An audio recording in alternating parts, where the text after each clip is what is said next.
রয়েছি মালদা স্টেশনে, ফিরছি রায়গঞ্জ থেকে 13054 কুলিক এক্সপ্রেসে। আমাদের সিট এবার M1 3AC ইকোনমি। এছাড়া এখানে চেয়ার কারও আছে, এসি চেয়ার কারও আছে, সেকেন্ড সিটিং আছে, আর জেনারেল আছে।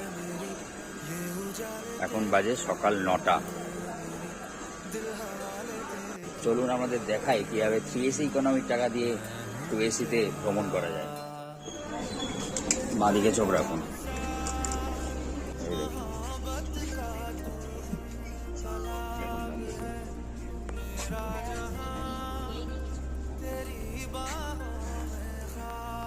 বাট আমরা 3AC ইকোনমিতে ভ্রমণ করছি, 2ACতে না।